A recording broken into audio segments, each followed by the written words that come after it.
I really used to be patriotic. I'm talking proud to be an American. Okay. That song used to bring me to tears. I used to feel it in my bones. And I'm not that person anymore at all. No way, no how. Hey, y'all. I'm Kimberlyn, and this is the Frolicking Truth, a soft space for Black women who are tired, brilliant, and ready to heal. Here, joy meets justice.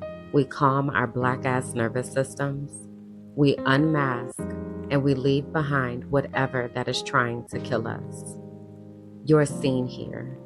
You're safe here. And you don't have to do this alone.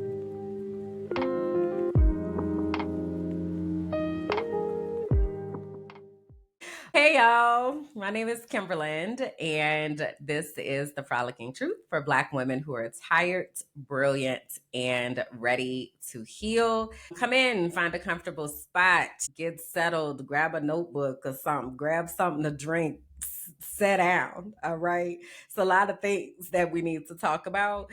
And also, let me just state that if you don't identify with any of those descriptors, that is absolutely okay. You are still welcome here. I just ask that you come in a spirit of learning and sharing and figuring out how you can support.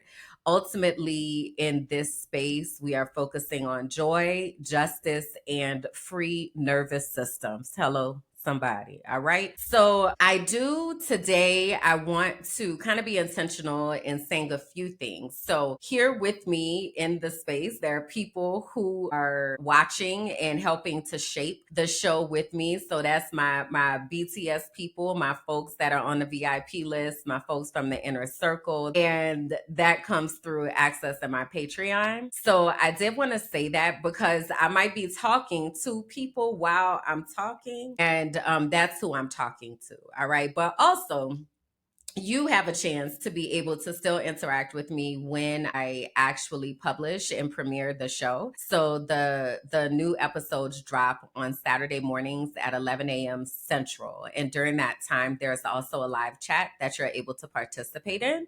So that way you can talk to me, you can talk to others, you can ask questions, you can build community. And it's really an opportunity for us to be able to connect because that's why we here, is to connect. And because I am a global citizen, I have connections all over the world. So that is an important community to be a part of, especially for those of us who may be looking for other options for life right now. Okay, so the first segment that I have is called the Auntie Check-In. And the Auntie Check-In is a chance for us to kind of just whoo child, right? So let me be transparent and saying, before I pressed the record button, it was so much tech stuff that was happening. And when I tell you my brain people were on red alert, the way I described it a little bit ago is I said, like, everybody had to stop what they were doing and go to the emergency protocol. And then they're flipping through the emergency protocol and they get to the page that they need to use. And then that page is missing. That page is missing. So then what do we do? So that's kind of what was happening. And we solved the crisis. Okay. And now everybody is kind of decompressing and getting back into their office spaces and picking up their coffee and like actually having the slow, steady life that I tried to help myself to have. So that's what's happening currently. And I am like actively in the process of stilling myself, if you will, after that emergency. So I'm glad that I pushed through because there's a lot of things that I need to talk about, a lot of things that I need to share. So the first thing is that 2 years ago, about this time, it was actually earlier this month, but 2 years ago in June, I graduated my first cohort of intuitive melanated life coaches.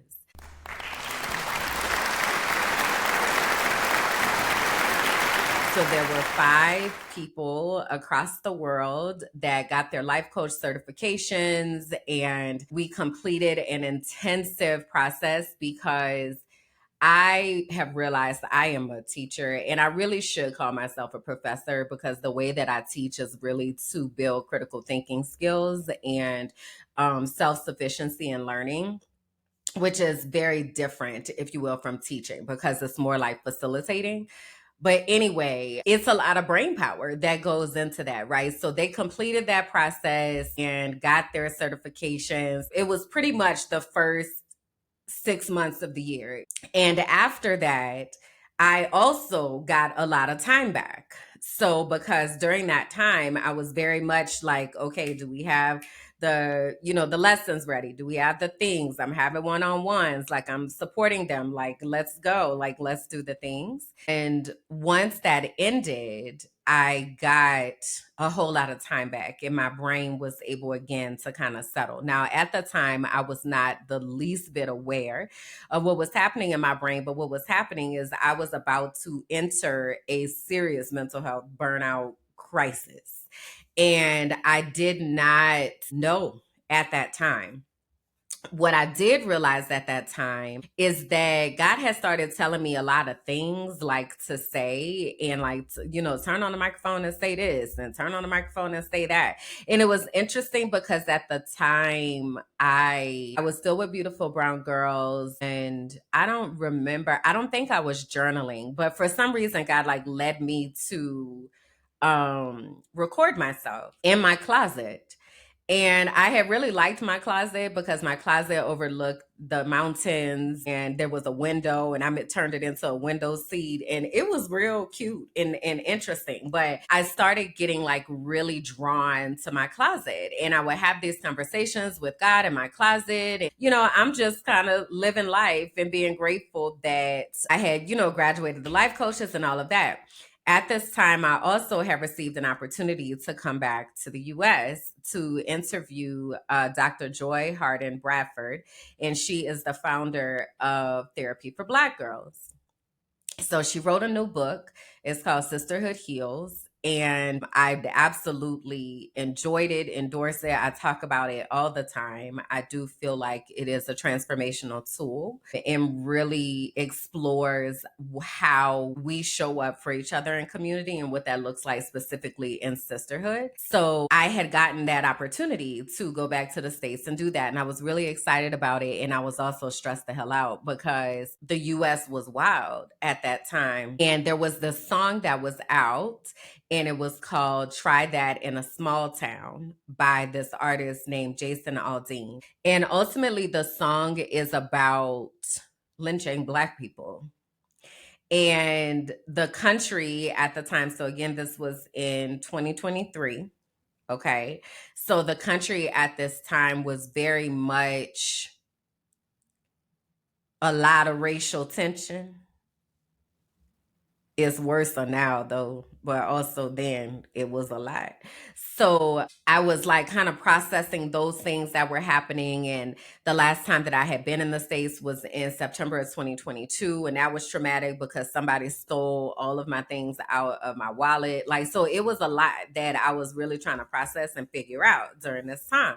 Long story short, this has been documented in a podcast that is here on YouTube called Minding My Black Ass Business. And it basically walks through the things that were happening up to this point that I had this mental health crisis. And it happened July 25th. So it's like there are things now that were happening leading up to that. So anyway, I said all that to say I didn't realize at the time like how much work my brain was doing. So for instance, just a moment ago, I talked about how it felt during this tech emergency that was happening and I was very very very aware of what was happening and able to describe it. At that time, I really wasn't able to describe what was happening. I didn't have a lot of understandings that I have now about my brain. So the other day, a memory came up, and I said to myself, man, I have come such a long way. Like, I remember what it felt like after that, and my brain just not being able to do anything, like nothing at all. It was just like, I cannot do that. I remember there was a time that I said, walking down the halls of my brain space felt like I was in like an old Western movie and there was tumbleweed like rolling through the hallway.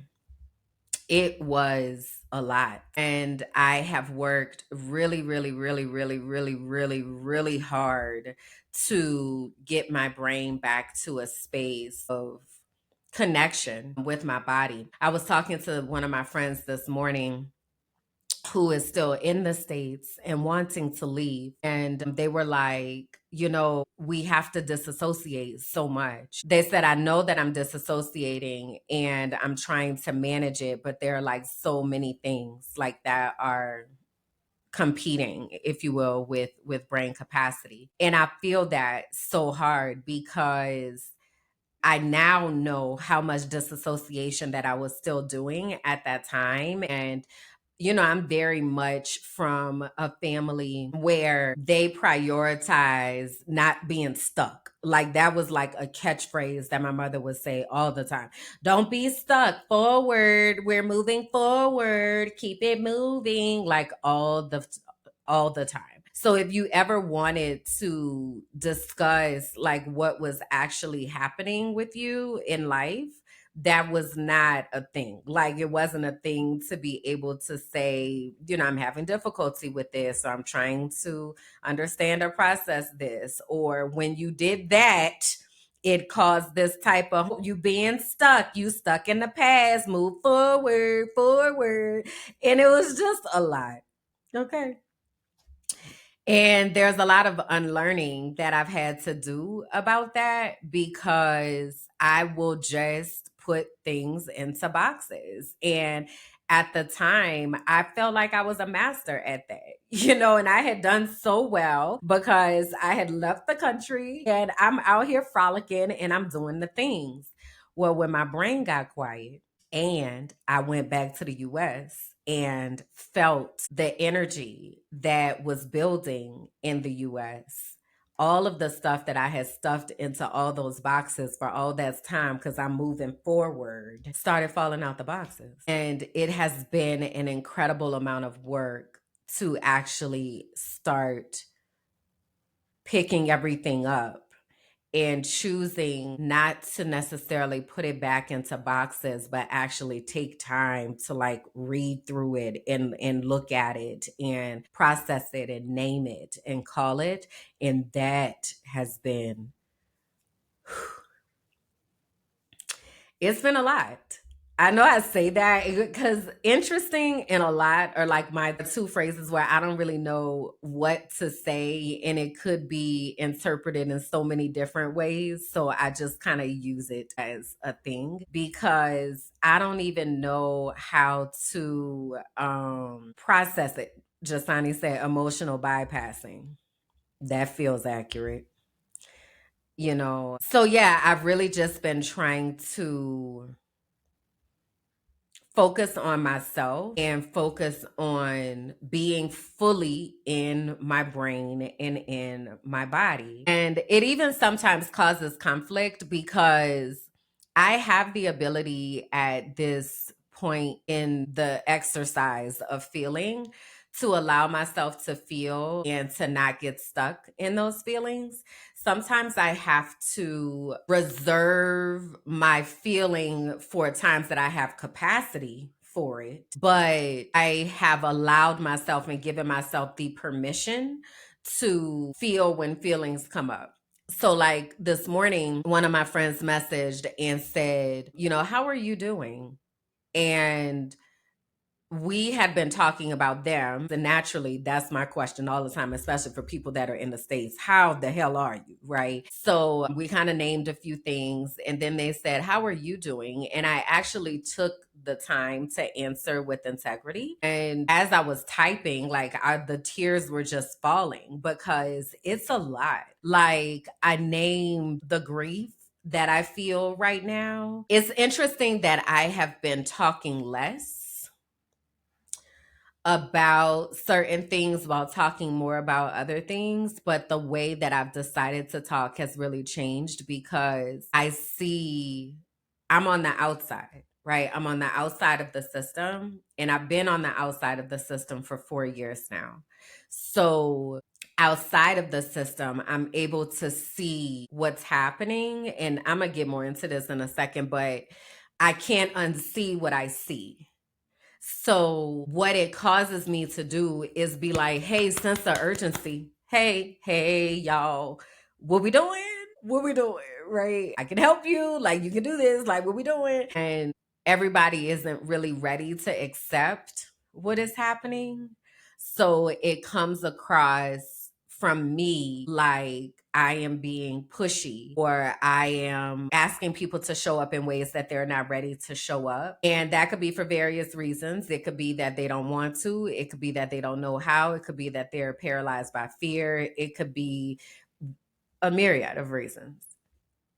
But what happens is it makes it seem like I am the issue because I'm the one who keeps pointing out what's happening. And I don't want I don't want my actions to be interpreted that way. So I really have just been like, let me just stop talking. Because I have been talking about this since 2020. So let me just be quiet because I don't know what else to say or do. So what that leads to is me leaving certain spaces, me accepting that there are people that I care about that are about to have a very difficult time because life in the United States right now is on a rapid decline. So I'm watching this happen. And you know what's interesting is I'm sitting here thinking about this. You know what it feels like? It feels like, so I'm from New Orleans. And when Hurricane Katrina happened, I was living in Tampa, Florida. And I don't know if I've ever talked about this story. I know I have talked about this, but I don't know where I've talked about this. So I'm going to give a very brief overview, but I also at some point I'm going to have to dedicate actual words to this situation. So Hurricane Katrina happened August 29th, 2005. This will also be 20 years. This shit is wild as fuck. Okay, so anyway, around 4th of July, 2005, 20 years ago, I went home for Essence to have a reunion with my sorority sisters. During that time, it was 2005, so I was already living in Tampa. So I had been living in Tampa since 2003 because I moved to Tampa after I graduated from college. But I was coming home because there was a lot of stuff that was happening at home. And I was coming home to check on my brother, who, if this was 2005, so he was about 15 or 16. So I was coming to check on my brother because my parents, it was a lot. It was just a lot that was happening. So anyway, on that trip, I wound up having to go to the house during the Essence Festival part of things because both of my parents got arrested. And they got arrested because my mother is someone who likes to provoke violence and she likes to escalate situations. And she escalated a situation to the point of the police needing to be called, but she also lied to the police about what happened. And then the police were taking my dad because of some parking tickets, and they were like, hey, you need to go back in the house and get like shoes and put clothes on. So they tried to get her to say it was okay for him to go back into the house to get the things so that he could go see about the tickets and all that kind of stuff. And she slapped the police officer's hand and she was like, I ain't signing shit. So then they arrested her for assaulting a police officer. So all of that was happening while I was at the Essence Festival watching John Legend and Alicia Keys on stage. And then I got a phone call and my dad's mom, my brother's grandmother, was like, you need to come back to the house because both your parents got arrested. Well, that night, I said a lot of things that I had been wanting to say for a very long time to my mother, to my grandmother, to my aunt, to my uncle, just the ways that they had allowed my mother to abuse us and just not be a good mother our entire lives. And I was just over it at that point. So on that trip, I basically divorced my family. And I told my brother, you know, I live in Tampa. If you want to come, you can come. I would take you, but you're a minor, so they won't let me. But that is where I am. You're always welcome where I am. And then I kind of was just like, and I'm out of here. That was in July 2005. August 2005. Hurricane Katrina happened. And so I wasn't talking to my mother. I was talking to my dad. I was a drugstore manager at the time. And I tried to call to see if they were okay because they had stayed. And I called and called for hours. And finally get through on my brother's phone. And I'm like, where are y'all? So they were at a hotel downtown. And I was like, where are mom and dad? And he said, right here. And I said, let me talk to them. Okay. Now, my brother's father, my dad, is not my biological father. Okay. So when I'm talking to my brother about mom and dad, these are his parents. These are both of his parents, right? At the time, I feel like my brother had a better relationship with my dad than he did with my mom, who is his father. So when I said, let me talk to them, he gave the phone to my dad. At this time, I didn't really have a strong relationship with my dad, though we had grown up in the house together and all of that, but my mother. So anyway, he handed the phone to my dad, and I'm like, hey, how are y'all? What do you need? Like, what's going on? You know, what have you? My dad, I learned later, went to school to be an electrical engineer. Never knew. But anyway, he was always hot wiring some shit. So he was always putting stuff together. Like, we had TVs in the car before TVs in the car were a thing. Like, he just knew how to do that stuff. So he had gone and got the car batteries out of the cars. So they had lights. So he was telling me that. Well, mid him telling me that, my mama snatches the phone and basically cussed me out. Cause she was like, how you calling him and talking to him and you ain't got nothing to say to me? So remember in July, I had just divorced all of them. And now I'm talking, and I haven't said anything to her. And now I'm talking to my dad. So now she pissed. So she cussed me out and hung up the damn phone.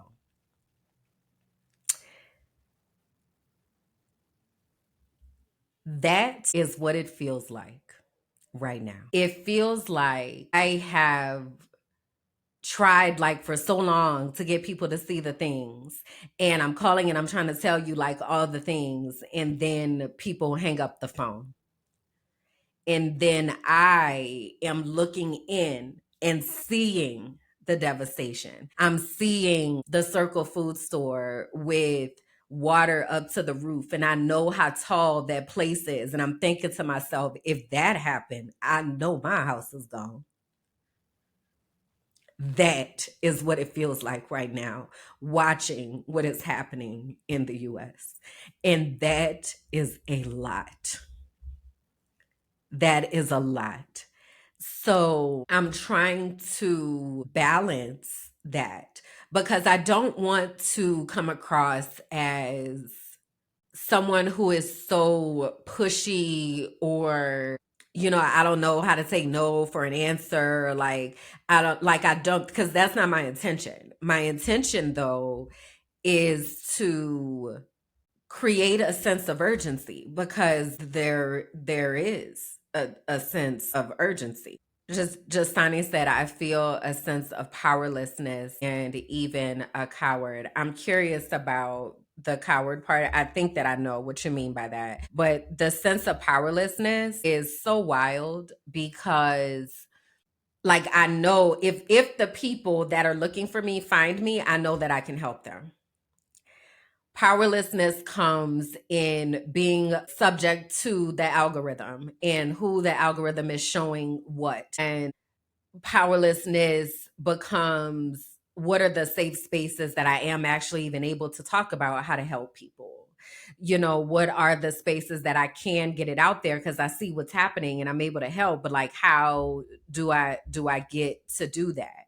So I really, it's a lot. Like it's a lot. It feels heavy. So in all of that, I was talking to my psychologist about this the other day, and she's in Mexico. And I was just like, I don't know what it's like there. I'm like, y'all next door. And their president has really been like, Trump could go kick rocks with no shoes on, and that's the polite version. But I'm like, I don't know, what life is like there. I know how it's impacting like countries like Panama, for instance. I continue to hear how it's impacting native people in Panama. But anyways, I was telling her all the things, and I'm like, and I just feel like I'm screaming out into the void. And she was like, I know, and you know what your job is right now. And my job right now is to focus on me. And that is probably the hardest thing that I have had to accept, because if I am not okay, then I cannot help anybody else. So, to the comment here, disassociating, protecting myself, even if people get left behind in the process, we have to. We have to. Because I compare myself to Harriet Tubman a lot, in just that there is a pathway that I took to get out of numerous situations, to get out of an abusive relationship, to get out the country, to get out of traditional education. Like there's a pathway. And I remind myself of her all the time, because I cannot use my energy to convince people. I have to use my energy to mobilize those who are ready to be mobilized. It challenges my neurodivergence in like how I care about people and how I feel, and like the empathy and all of that, because it does. It feels very much like I'm a save me, but I have to save me, because there are hundreds, thousands, millions of people that need to hear what I am saying. And I cannot sacrifice that for a few people who refuse to see, even though I deeply care about those few people, because I have been talking about this for 5 years. And I have been saying for 5 years, hey, we need to figure out what we doing, because shit's getting wild quick. And it's like once Biden got into office, people just stopped like paying attention. And instead of realizing this is like the calm before the real storm. So people who refuse to hear me, yeah, because it's a lot of that. It's a lot of that that's happening. Whoo-wee. So yeah. So that is how I have been. That is what I have been processing, and how I have been directing my energy. It really has been back into my routines, and drinking my tea and ensuring that I go to sleep when I say I want to go to sleep, and really just protecting my energy as much as possible. And I talked last week about my role in all of this is to be a healer. And because I am a healer, I cannot be so absorbed and so overtaken by the foolishness and fuckery that's afoot. But I also have a responsibility to talk about it. I really do. So I want to move into the truth is segment, because the truth is America does not care about its people. And the US will break you to build itself, period, and point blank. The title of today's episode is America Will Gaslight You into a Mental Health Crisis. Ask me how I know. So, I have a quote here. It says, if you're not careful, the newspapers, and I'm going to include media in that, will have you hating the people who are being oppressed and loving the people who are doing the oppressing. I don't usually say America. Like hearing America is so triggering for me. And it's wild because I've talked about on this podcast like how patriotic I used to be. Like I really used to be patriotic. I'm talking proud to be an American. Okay. That song used to bring me to tears. I used to feel it in my bones. And I'm not that person anymore at all. No way, no how. And it is very peculiar to me when people are that way. And I have to like dig in so much deeper to really understand. I believe last week I talked about meeting one of the neighbors that was here, and the guy was from the Caribbean. And during that conversation, he said something like, well, I'm not going to speak bad, of the country, but it just doesn't feel like home to me. And I was like, that's interesting because I have nothing but bad things to say. I had another conversation this week. It has stuck in my mind for a few days now because I just don't understand. So before I get into that, let me say this. That I don't know if y'all have seen WandaVision. It's a Marvel series and it's based on Wanda, who is the Scarlet Witch in Vision, and they're married. And at first, it's kind of like, what is happening? Because it's kind of set up like sitcoms, and like it starts in the 50s in black and white, and then it moves into like the 70s in color. And like it's a really interesting situation. And of course, it all makes sense at the end of it. You just keep watching and then you get it and like, oh, this big aha and epiphany. And the biggest epiphany that I get from WandaVision is that that is what the US is like. What was basically happening, spoiler alert, if you've never seen it, is that the pictures and images that were being put out were not matching what was happening on the inside.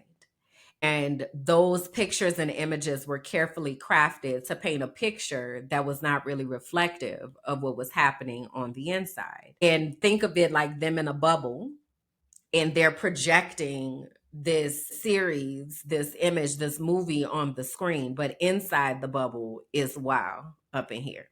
That is the US.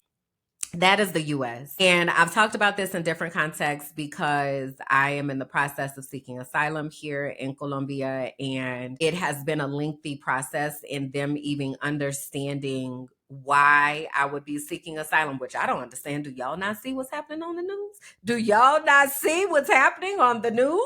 But again, it depends on where they're getting their information from. Right. And me having been on the inside and being able to get to the outside, I know what's going on in there and I see what they are projecting out. Right. So if someone is getting their information, for instance, through the White House press briefings, everything is right on track and wonderful and good to go because we are keeping America great and we are saving the heart of our country. And, we are getting rid of all these woke ideologies and all these illegal people. And, but like, it is wild. It is wild to watch. Gaslighting at its absolute finest, to the point that you are watching things happening on TV and they are telling you that you do not see what you know that you see because your eyeballs is looking at what you see. What are you talking about right now? And then in the same token, they are taking particular clips and just looping those clips and making it seem like things are more escalated than they are as an opportunity to be able to escalate situations. And then on the other hand of it, it looks like nothing is going on. So people are just going about their business as if everything is fine. And meanwhile, everything is burning, literally. I saw this morning, I opened up in an Instagram post and was talking about white supremacy culture and how we can be agents of white supremacy culture. I call it white inferiority complex because that's really what it is, because they are inferior and so they want to steal everyone else's intellectual property, bodies, and want to have slavery. Is basically what is happening. But I'm dramatic apparently. But they were talking about how the whole focus of white supremacy culture is that you have to have somebody to oppress. So there always has to be somebody on the bottom that people are willing to step on, because those are the people that are not worthy of protection or worthy of humanity. So last week, I was talking about how we have to figure out what our role is in this fight. And we have to figure out how we document what's happening, how we support people, like how we move and all that kind of stuff. But the most important thing that we need to do is to investigate our bias. The way that white inferiority complex and white supremacy culture works is that it causes you to hate even your own self. It causes you to dehumanize other people and to put yourself on this pedestal because you were able to achieve X, Y, and Z, and A, B, and C. So if they can't do it, they must be faulty. As opposed to honoring the system that is in place that dehumanizes people. We don't voluntarily align ourselves with patterns and behaviors that we know are causing harm because I feel like I'm better than somebody else. And the reason that you feel like you're better than somebody else is because you have internalized this manufactured bias about other people and created an opportunity for you to be able to step on others. And so I said I was going to get back to investigating bias, because what does that mean? It means that you are taking the time to ask yourself why you feel a certain way about particular groups of people. So we have a comment here: Latin countries really despise each other. I've heard the way that Panamanians talk about Venezuelans, the way that Colombians talk about Mexicans, the way, like, hey, these individual people are not the issue. It is the system that is causing people to come against each other. And that benefits the system. Because if y'all keep fighting down there, remember we talked about brain research and we talked about what happens when you're in survival mode. So if you're in a state where you are consistently triggered and can't feel safe, that means you also can't connect with people and see the empathy of someone's humanity. A country benefits from that, because if you stay in survival mode, then you are just in the wheel. You're on the hamster wheel every day and you're just feeding the system. Meanwhile, the people that are actually running the country and the people that are actually benefiting from all of this, they don't give a shit. They don't care at all, like not even a little bit. And I think that propaganda has told us, oh, America cares about you. They love you. They want you to be this and this and that. They have been using us as experimentations for years. They do not care about people. And so investigating your bias is asking yourself, why are you willing to dehumanize somebody else and say that somebody doesn't have the right to live, the right to shelter, the right to food? Where did that come from? How does that make you feel as a person? And what are you going to do with that? How are you going to actively work to change the programming that has been placed inside your mind for you to be okay with causing other people harm? And it could be about things that are seemingly very black and white. So, for instance, I'll give an example for me of one of the things that I'm working on right now, because what I know is that when people dehumanize each other, that they become an unsafe person to me.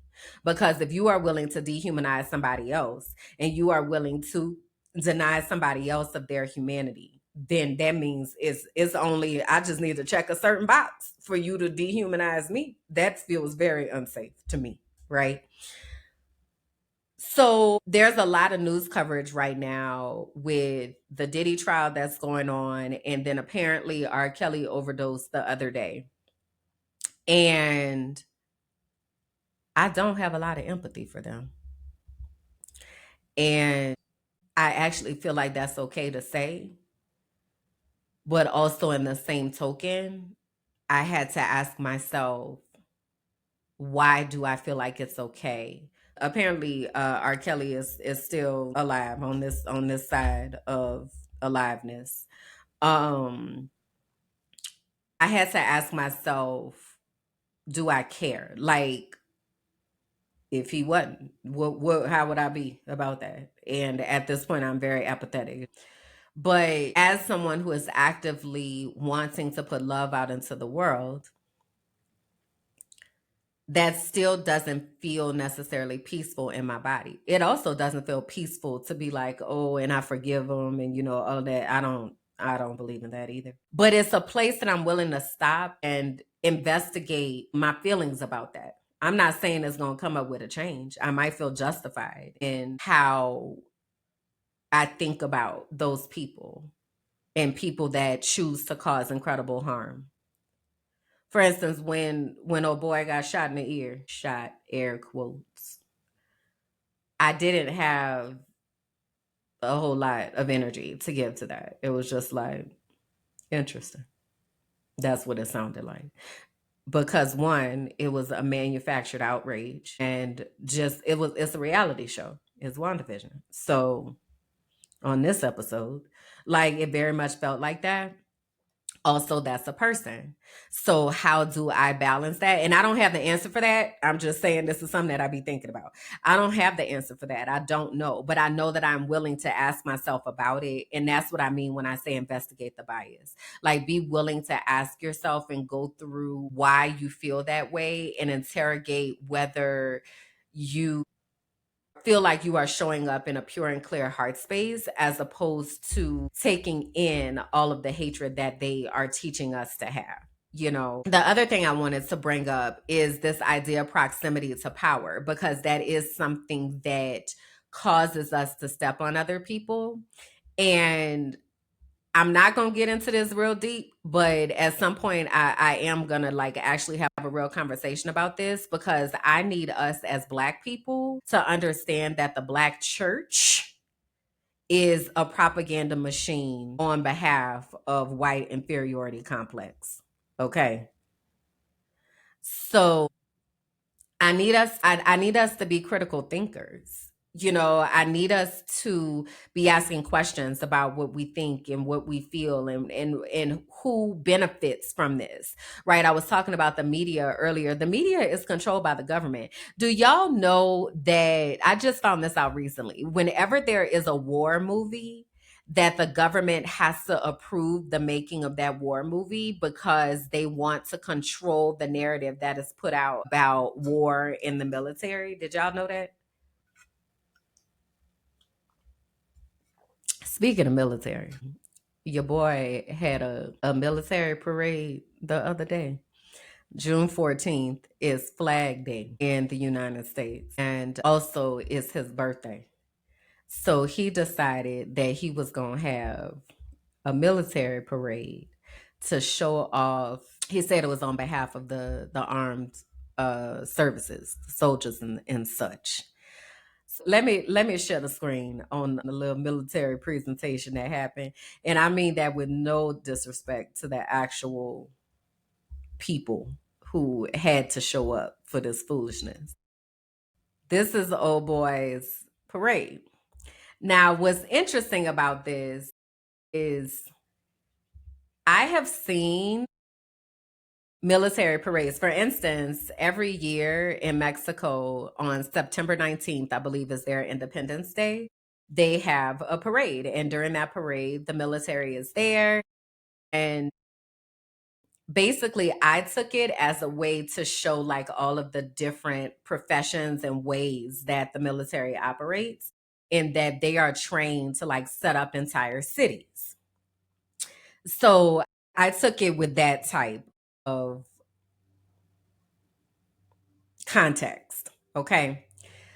But this little here presentation, military parade situation, was supposed to show off the force and strength of the US military, and it cost millions of dollars. There were, I believe, over 6,000 military personnel that had to be there. The tanks was squeaking down the road as well as tearing up the damn streets, because tanks ain't supposed to be on no paved road. It was interesting. And exactly, Draft Dodger wants the military to throw him a parade. What he said was, it's Flag Day. It's a Flag Day celebration. And it's not about that. It's not about the fact that it's my birthday. It just so happens to be my birthday. There were also no King's Day protests that were happening. All right. So there were protests in Los Angeles as well as all over the country. So Los Angeles, Minneapolis, Chicago, places that have been considered sanctuary cities had all of these different types of protests and stuff. So the comparison of the crowd sizes, he likes to talk about crowd sizes and lies about how many people showed up. Wasn't nobody at that little parade, okay? But thousands and thousands and thousands of people showed up for this No Kings protest. People are finally starting to like wake up and see like everything that is going on. So I bring all of this up just because you have to be really careful about where you're getting your news information from, because they're using it, again, WandaVision, to paint a particular narrative that may or may not be true. So the best way to be able to understand what is happening is by talking to people that are actually there. People that are actually there, because they're the people that are going to be able to give you the real right now what's happening. So, having said all of that, I do want to go back to our soul work, because I really think it's important for us to really investigate what is happening within our spirits and think about how we are allowing faulty programming to impact how we are thinking about other people. So, I want you to ask yourself, what parts of yourself or other people do you feel like you have thought about as defective, or you've punished, or you have policed? And what might actually be going on there? So, for instance, one of the things that I used to pathologize with myself is I always got some shit to say. I'd be like, I always be having something to say all the time. Like, why don't I just be quiet sometimes? But the purpose in that is somebody has to say it. And I'm also willing to say the things that nobody else wants to say. So, what parts of yourself have you been, or other people have you been saying, that's an issue, that's the issue? What does that look like and sound like? And then how are you going to investigate that and think about that and reframe that to be a gift or maybe a need that we have? All right. So let me very quickly do this pack your bags segment. So pack your bags is really talking about movement. So that might be physical movement, spiritual movement, emotional movement, what have you. It might be about things like leaving the US or tips for moving abroad. It could also be stories that have come up or been shared. But today what I want to talk about is creating our own and what it means for things to be sustainable. So sustainability means that we do not have to rely on the government to be able to provide certain things for us that we're able to do for ourselves. It's a way to have some type of independence, as well as not having to be caught up in the loop of consumerism, consistently buying things. So one of the things that I think is really important for us is to think about the way that we interact with our food. And what I would like to challenge you all to do is to start some type of windowsill garden or balcony garden or patio garden or counter garden. But what I challenge you to do is to, if you have food that has its roots attached. So, for instance, here, if I buy cilantro, for instance, I'm able to take that cilantro, rinse off the roots, put the roots into water, and then that cilantro keeps growing. Right? Or green onions, for instance. If you cut off the green part and save the whites, then you can put that into water. It will grow roots, and then you're able to plant that. So that is a way where you don't have to keep going to the store to buy green onions. The green onions are there and producing for you. Maybe you have seeds. So taking a water bottle and putting some dirt into it and planting those seeds, and then allowing that to be something that you are using to sustain yourself. It's really important for us to make sure that we're building infrastructure for ourselves so that we are able to not just survive, but be okay in the midst of all of this.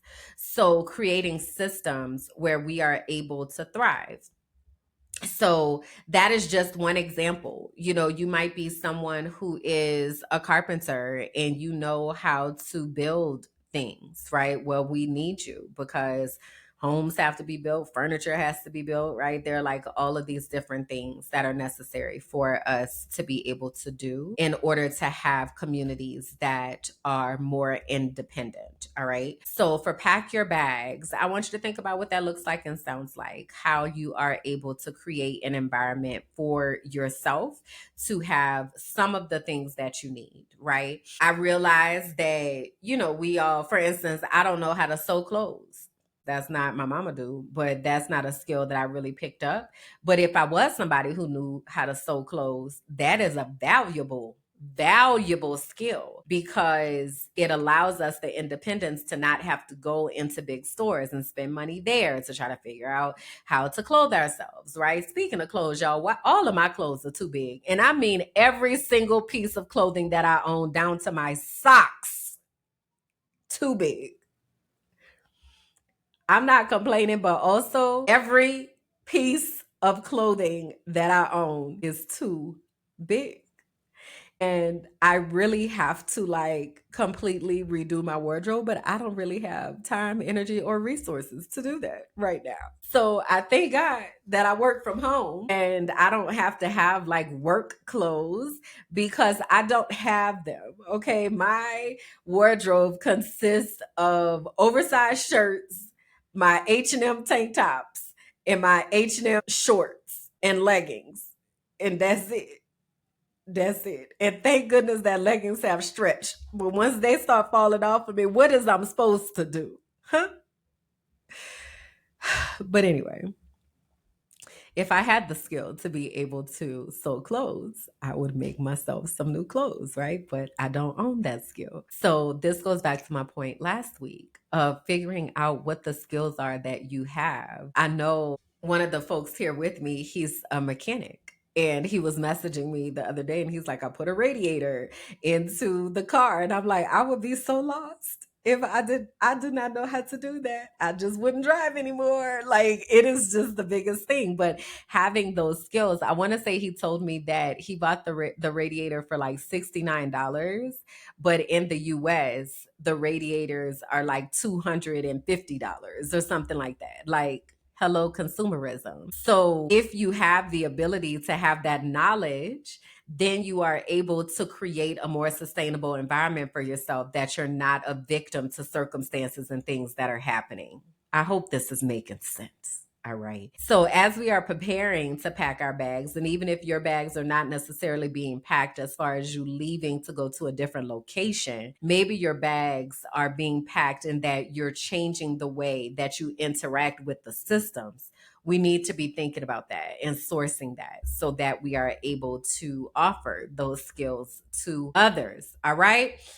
All right. I do again want to remind you about the inner circle and Patreon. It is an opportunity for you to connect more deeply. If you are looking for that, it costs $5 a month to be a part of that community. And let me let you know very clearly that those contributions go to sustain me, to sustain my work. So it is very much benefiting me and the work that I get to do as I am working to help other people connect back to their bodies and also to get out of the US. I do want to say, if you are looking for ways to connect, I want to tell you a few of them because I try to make myself as accessible as I possibly can, because I don't want anyone to say that money was the reason that they weren't able to get to me. Right. So the first thing is, if you are looking to leave the US, you are looking to relocate, you need help making a plan, I want you to go to Finding Peace Abroad. There you are able to get on my calendar and you can schedule a strategy session with me, and I can help you to build that plan to be able to execute in as little as 90 days. All right. If you are a Black woman and you are thinking to yourself, I just need to be heard, I just need somebody to understand what is happening. Maybe you are processing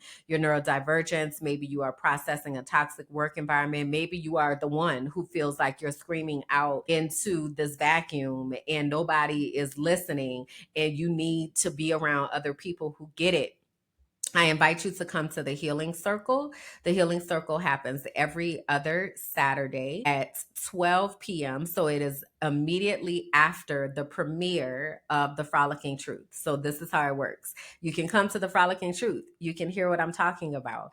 And then immediately after that, we meet for the Healing Circle, where we actually work on strategies that are going to help us to calm our nervous system. I will say that that is a space that is exclusively for Black women. So if you are not a Black woman, please pass that on to someone who is. I'm also going to be starting the next cohort of Discover Your Destiny. So I'm going to start advertising for that in July because I'm going to start it in August. These are people that are looking to have a deeper personal relationship with God, wanting to understand your purpose, wanting to understand how God designed you so that you are able to show up in this active fight that we have going on for humanity. So Discover Your Destiny is a 10-week program where you are able to have a digital workbook. And in that digital workbook, you work through strategic exercises that help you to build a deep relationship with God and with yourself. We also talk a lot about brain research because that is extremely important when we are trying to understand who we are and why we are. So look out for that. If you go to dyd25.com, you will be able to hear other testimonies of people talking about Discover Your Destiny and how that has helped them on their journey. And if you are someone who is looking to be a certified life coach, Discover Your Destiny is the first step in making that happen. So dyd25.com, you are able to find that. Ultimately, if you go to KimberlyJackson.com, that is where I am. Everything is linked there, from minding my Black ass business to the different ventures that I mentioned. You can find out a little bit more about me and dig around on this YouTube page, y'all. It's a lot that has happened during these times and a lot that I have documented. So there are strategic playlists of me talking about what I was discovering about school improvement in Pennsylvania, before I left, and what led to me leaving the US was the advocacy work that I did in education, to moving through these different countries and what that has looked like and sounded like. So there's a lot of content that is there that I share to kind of help you understand what this journey has been like. So please do go and explore that, and make sure that you have liked this video. I should have said that at the top. I'm gonna have to make another video to say that at the top, to be like, hey, like the video. And if you don't like it after, then unlike it. But when you're in, just like it. So anyway, like the video, comment, subscribe. Remember that we are in the live chat anytime that this is premiering. So if you are looking for a community, please come into the live chat to be able to do that. So that is, again, another free way that you are able to interact with me. All right. Okay, so having said all of that, let's get to our outro benediction today. And our benediction says, if you are waking up, stay awake. If you are breaking down, let it break you open. You are not losing your mind. You are finding your mission. I hope y'all receive that deeply, and I am really, really grateful that you have been here to share this space with me. Please do share it with somebody else, all right? Until next time, y'all. Bye. Thank you for listening to The Frolicking Truth, where joy meets justice and our nervous systems get free. Please be sure to like, rate, and comment. Subscribe to the YouTube page, Minding My Black Ass Business, and follow me on all social platforms. Until next time, bye.